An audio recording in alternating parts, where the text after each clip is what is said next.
Did you know that in the US this game is called Super Mario Bros. 2? There's a certain type of insufferable pedant out there who will tell you that the US version of Super Mario Bros. 2 isn't a real Mario game. Despite the obvious proof right here, it's pretty obvious that Nintendo has fully embraced it as part of the series. The story behind this is one of the best known in video games, but as a quick recap, Nintendo made a Super Mario Bros. 2 for the Famicom Disk System that was basically a harder version of Super Mario Bros. With a few changed graphics. Despite the game selling well, internally Nintendo wasn't very happy with the results. The following year they developed a game to tie into Fuji TV's Summer Carnival, Yumi Kojo Doki Doki Panic.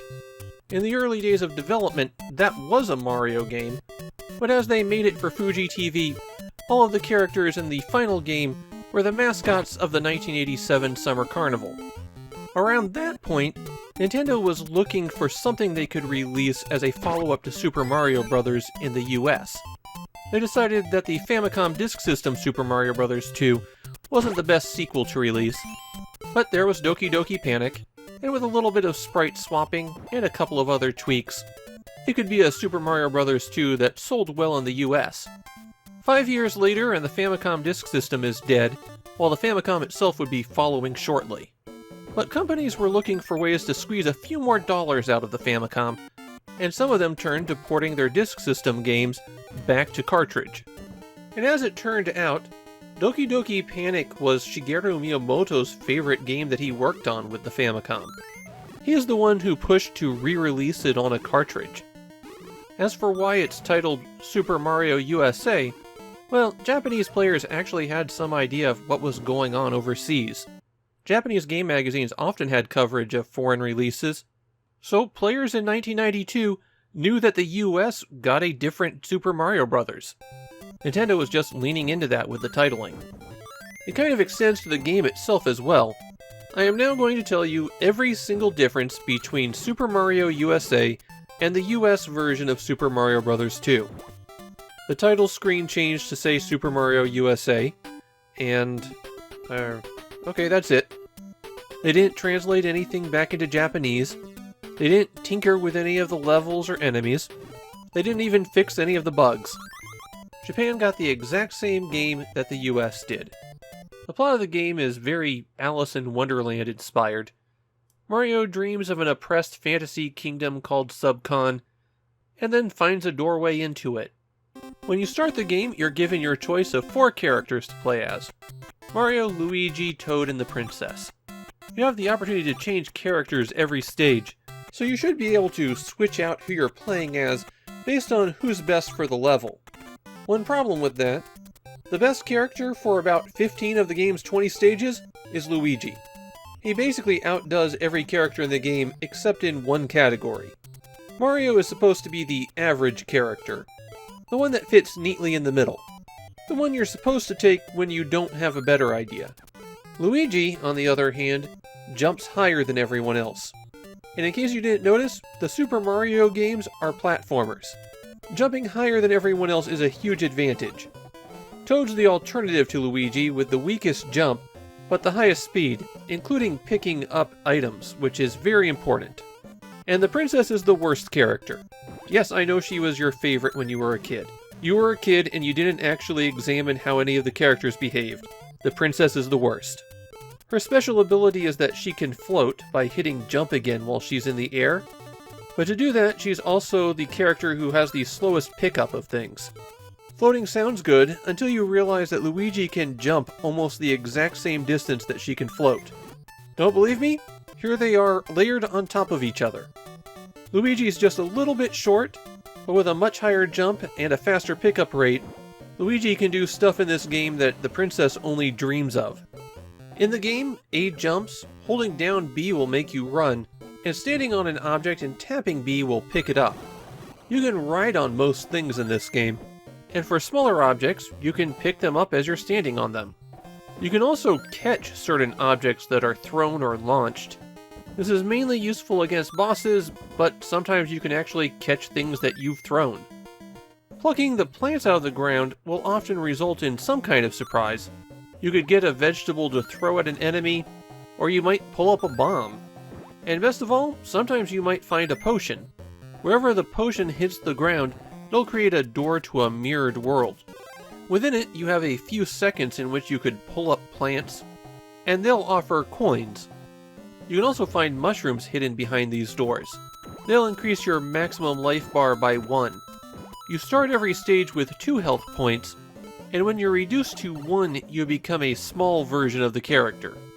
Most stages have 2 mushrooms hidden on them, letting you increase your health bar to 4. To recover health, you'll need to collect hearts, and those will appear after you defeat enough enemies. You don't want to just automatically start grabbing plants either as soon as you have a door. You can only pick coins twice per stage in this mirrored world, so if you use the potion in a place where you could only get 1 or 2 coins, you're probably missing out on a big opportunity. The coins are used at the end of every stage in a slot machine where you have an opportunity to get extra lives. One of the things that make Super Mario USA extremely special is that the stages aren't linear affairs. You'll often enter structures like caves or castles and then emerge somewhere else, and these paths are often circular, and that introduces an opportunity for players. You can sometimes take advantage of being able to ride on top of anything and use that to bypass large sections of the level. It's especially effective if you have someone who can jump high. You can jump higher by pulling down, and after a few seconds of crouching, the character will flash, indicating that they'll jump about 50% higher. But everybody gets that additional boost, so it's even more effective if you have somebody who can already jump high. There are tons of special features and hidden items throughout the game. One of the more obvious ones is if you collect enough cherries, a star will start drifting up from the bottom of the screen, and collecting it will make you invincible, which may not be a good thing if you needed to ride on something. And if you pluck 5 large vegetables, the 5th one will turn into a stopwatch that freezes time for everything. There are jars that you can enter to find additional hidden areas, but sometimes you can use a potion with one and it'll become a warp zone. There are paths where if you choose to make a daring jump, you'll find a quicker route through the level. Every stage has at least a few secrets in it for you to discover. This game has a huge world that really rewards exploration. If I tried to discuss every unique feature here, I could easily make this a 30-minute video. There's just that much going on. There's the trauma-inducing keys, the egg-spitting birdos at the end of virtually every stage, a mini-boss right before the final boss that changes the rules up on you, secret paths in the clouds, lost items buried in the sand, and rockets hidden in bushes. There's so much going on here that this is my favorite Mario game on an 8-bit platform. That's right, I like it better than Super Mario Bros. 3. I know this game forward and backward, and I've beaten every stage with every character, doing solo runs through the whole game, or like I did for this playthrough, rotating through each of them with the stages. At the time of release, Super Mario USA didn't get a good response from Japanese players. They had already played Doki Doki Panic. But over the years, and partially thanks to how many times Nintendo's reissued it, the USA version of Super Mario has gained more than its share of Japanese fans. And as I mentioned, Nintendo would re-release this game a lot.